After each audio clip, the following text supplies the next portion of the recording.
Hello guys, good morning. Welcome to my channel. Guys, why do you think roots varies in growth and distributions? Well, the answer is due to some factors controlling it. And these factors will be briefly discussed in this video. So please watch this video. However, before you will watch, kindly subscribe first to my channel if you are not yet a subscriber, and click the notification bell so that you will be updated in this coming video. So this morning we will deal with some factors controlling the growth and the distribution of roots. Okay, so let us take the first one. We have the genotype. Large differences in routing exist among genotypes, as does the opportunity for breeding and selection. Apparently, most root characteristics are quantitatively inherited, that is, controlled by a number of genes. This inherent difference then interact with the soil environment. Another is plant competition. If the plants are overcrowded, there is a tendency of producing less number of roots because there will be a competition in terms of nutrient absorptions and sunlight, essential for the production of food in the leaves of plants, which is what we call as photosynthesis.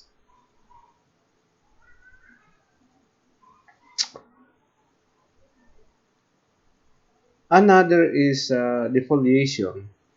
There's an old saying, to prune the shoots is to prune the roots. This is a valid assessment, since roots are dependent on shoots for assimilation. Pruning the top of Sudan grass, I do not know if you are aware of this, periodically at 10 centimeter reduced root weight by 85%. Pruning the roots also reduced root and top growth.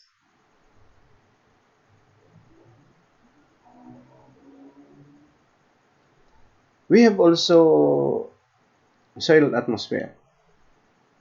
The atmosphere of roots is usually quite unlike the atmosphere of shoots. Both oxygen and carbon dioxide levels in the rhizosphere may differ greatly from the ambient atmosphere, and both can have a direct effect on root growth. Generally, the effect of either one is modified by the presence of the other one. Nitrogen is an inert gas and has no negative effect. Oxygen is essential for metabolic processes, including active absorption and transport. In soybean, the oxygen requirement and nutrient uptake were greater during the vegetative stages than during the reproductive stages. Soil water removed by barley roots was increasingly increased by increasing oxygen, which suggests that water uptake is active or perhaps additional roots are stimulated. We have also soil pH. When we are talking about soil pH, this is the uh, degree of acidity and alkalinity of the soil.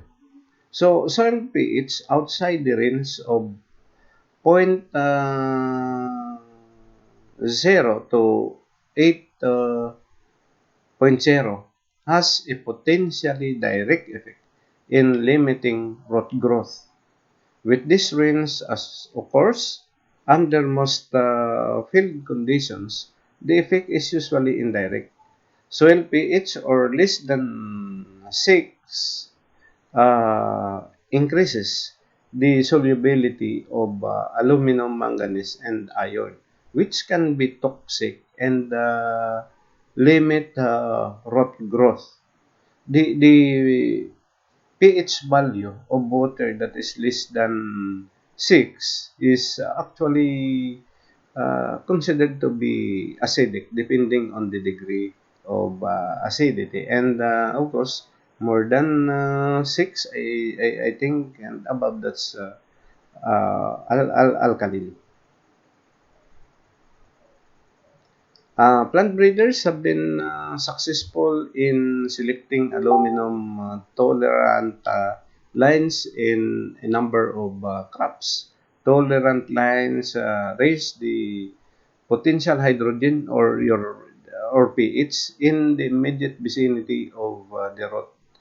Uh, Species and cultivars vary in capacity to alter the pH and the immediate root environment. We have also the soil temperature.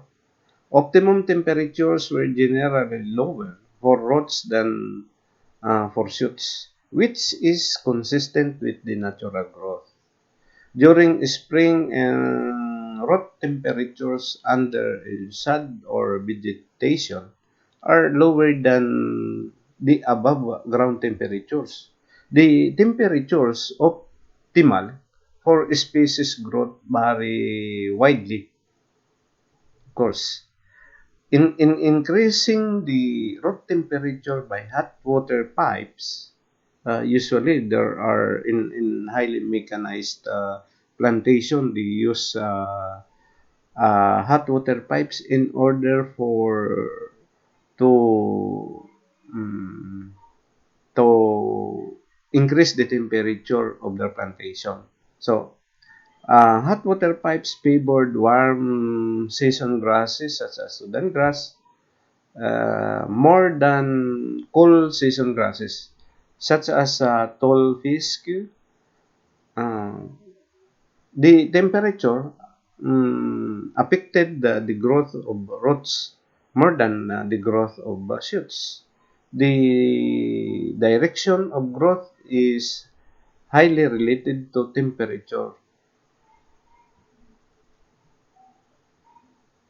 Then we have, of course, soil fertility.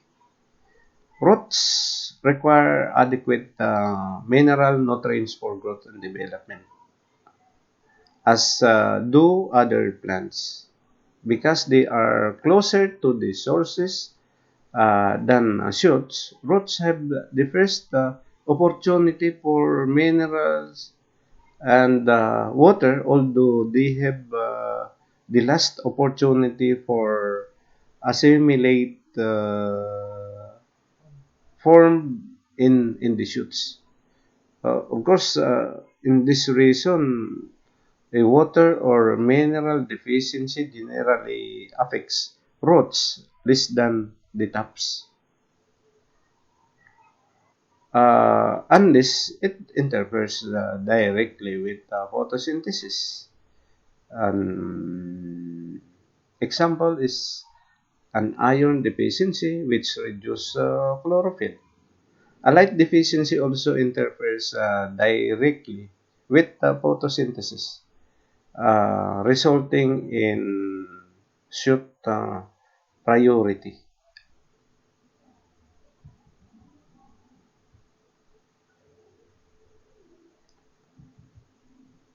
Okay, we have also water.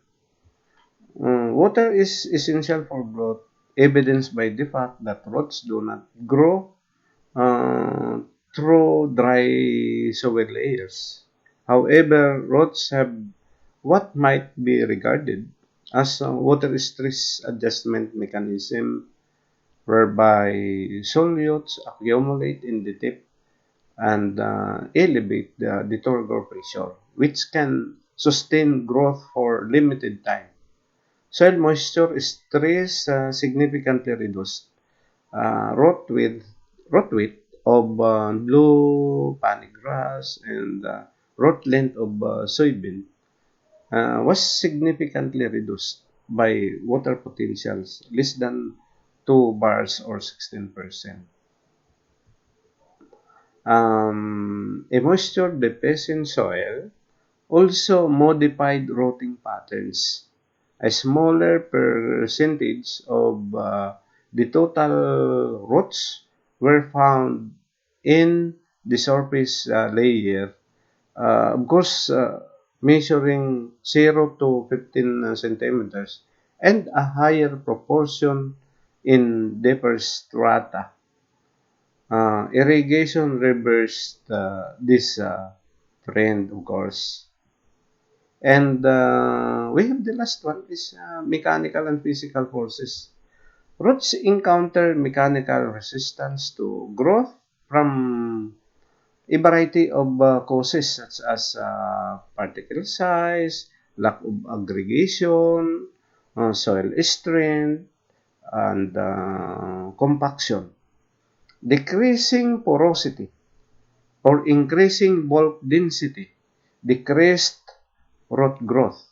Root penetration and proliferation were greater in undisturbed soil cores or less than in cores of tree soils higher in clay content and bulk density. Root growth was not confined to interpedal spaces.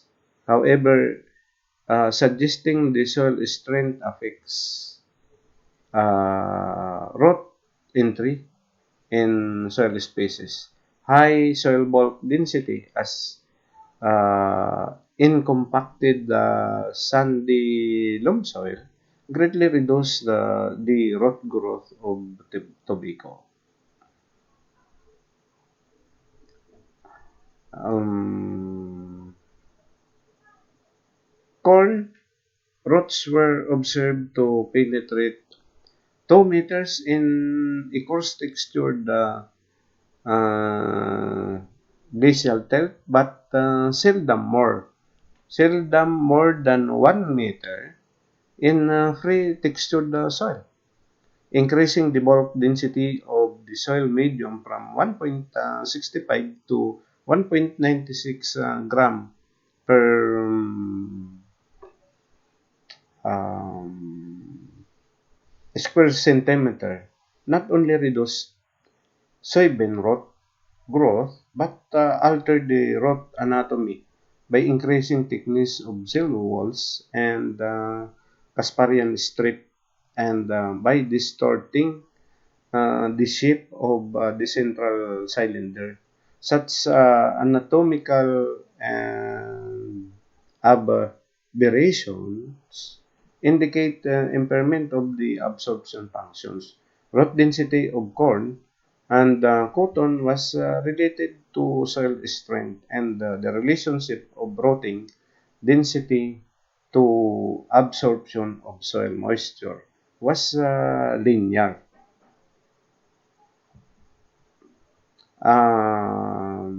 Machinery rolling between plant rows cause compaction and reduce water availability. There are some cases wherein in highly mechanized plantation, when they till the soil, when the plants are cultivated, they are using machine, and of course it can cause compaction and reduce water availability. The first pass with the machinery accounted for the greatest percentage of compaction. The whether compaction reduce root growth and water uptake by mechanical impedance, by reduced root growth due to reduced oxygen supply, or by reduced active water absorption due to the reduce of oxygen. Actually, it's not um, needs to be clarified, of course. Okay, so these are mm, the nine factors controlling the growth, distribution, and growth, or controlling the growth and distribution of roots. So we have genotype,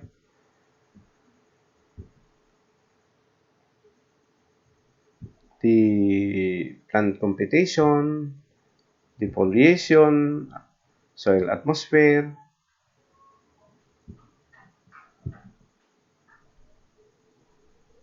soil pH, soil temperature, soil fertility,